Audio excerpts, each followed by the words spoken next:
अस्सलाम वालेकुम आफ्ताब। वालेकुम सलाम। आफ्ताब, मेरे ज़हन में एक सवाल आया है हम्म। कि डेफिनेटली आपने काफ़ी सारी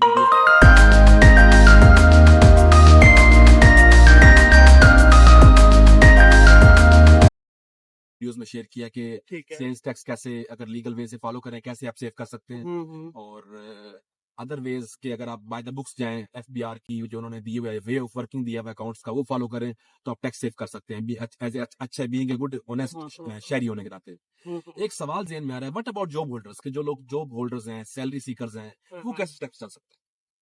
अच्छा रिजवान, इसमें ना मुख्तलिफ चीजें हैं। ऐसा पर्सन जिसकी सैलरी 50,000 पर मंथ से ज्यादा हो, यानी कि 6 लाख रुपए साल से ज्यादा हो, उसका टैक्स जो है ना कंपनीज विद होल्डिंग जो विद हेल्ड कर लेती हैं, जिसको हम विद होल्डिंग कहते हैं। ठीक है, उनका tax tax deduct at source हो जाता है। इसको टैक्स डिडक्शन एट सोर्स भी कहा यानी जाता जो है। उनको मिलती है नेट इनकम मिलती है। जो उनको मिलती है वो नेट इनकम मिलती है, उनका एम्प्लॉयर रिकॉर्ड देता है उसका ठीक टैक्स, है। और उसका टैक्स जो है वो जमा करवा देता है एफबीआर को, और उसका टैक्स वहां पे जमा हो जाता है।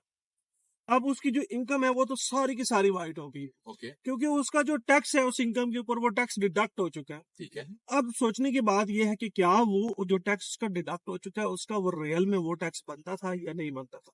इंटरेस्टिंग। और एफबीआर के ऐसे टैक्सेस जो एडवांस टैक्सेस हैं, जो एफबीआर गाय बगाए जो है ना टैक्स कलेक्शन को बेहतर करने के लिए फर्दर वो मुख्तलिफ लोगों से, जनरल पब्लिक से लेता रहता है। जैसे कि आप कोई प्रॉपर्टी खरीदते हैं तो आपकी इनकम भले वाइट हो या ब्लैक हो, वो इससे कंसर्न नहीं है कि वो वहां पे आपका फाइलर का 3% और नॉन फाइलर का 10% टैक्स डिडक्ट कर देते हैं। ठीक है। ठीक है।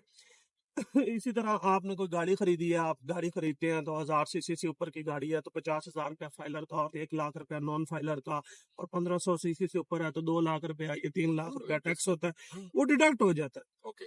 अब उसकी मनी तो वाइट है, उसने तो सेविंग में से लिए हैं, और उन पैसों के ऊपर वो हाँ। ऑलरेडी टैक्स पे कर मतलब चुका है। टैक्स के ऊपर टैक्स पे करेगा, नहीं, उन पैसों के ऊपर वो टैक्स पहले पे कर चुका है, लेकिन दोबारा जब वो दोबारा लग गए हैं। हाँ, अब उस टैक्स के वर्सेस उनकी न्यू इनकम जनरेट नहीं हुई, तो जब उसकी न्यू इनकम ही नहीं जनरेट होगी तो वो why they are paying tax, तो उसको there is nothing need to pay for that tax from the salary received salaried person और ऐसा पर्सन जिसकी ऑलरेडी सेविंग वाइट है। तो अगर टैक्स पे करता तो उसे कैसे ले अब सकता है? हाँ, अब जब वो टैक्स पे करेगा तो वो रिफंड क्लेम कर सकता है। रिफंड कम उस वक्त क्लेम करेगा जब वो टैक्स की एडजस्टमेंट करेगा, तो वो टैक्स एडजस्ट करेगा जिस वक्त, तो वो उसका रिफंड अपनी इनकम टैक्स के जो गोशवारे होते हैं जिनको हम रिटर्न्स कहते हैं at the end of year, वो फाइल करेगा, तो वो अपने तमाम टैक्सेस जो है ना वो क्लेम कर सकता है। तो वो अपने टैक्सेस क्लेम करेगा कि जी मैंने ये फलां फलां जगह पे इतना इतना टैक्स पे किया है।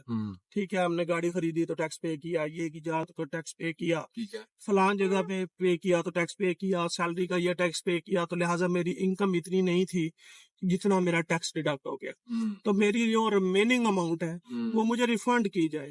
तो वो अंडर सेक्शन जो है वो रिफंड, वो अपना रिफंड क्लेम करेगा, और वो रिफंड क्लेम करके एफबीआर जो है वो उसको जो उसके प्रिस्क्राइब्ड डेज हैं उसके अंदर उसको टैक्स रिफंड करेगा, इवन अगर वो तमाम एविडेंस उसके पास मौजूद होने जरूरी हैं। आपने जो पर्ची है ना, आप देखें नवाज शरीफ से भी पर्चियां गुम हो गई थी तो फंस गया था बेचारा। फिर सहूलतकारों ने उसको अकोमोडेट कर दिया, लेकिन जब तक आपके पास अपनी पर्चियां नहीं होंगी, एविडेंस नहीं होंगे, तब तक आप रिफंड क्लेम नहीं कर सकेंगे। तो मैं तमाम सबाब अब आपको ये सजेस्ट करूंगा कि आपका एक्सेस दिया हुआ टैक्स आपको रिफंड हो जाता है, संभाल के रखनी है। बिल्कुल। अच्छा, मशवरों में क्लेम करना है, और क्लेम करने के बाद उनको आपने मैंडेटरी वहां पे बताना है, और रिफंड की एप्लीकेशन लाजमी डालनी है ताकि आपको रिफंड मिल सके।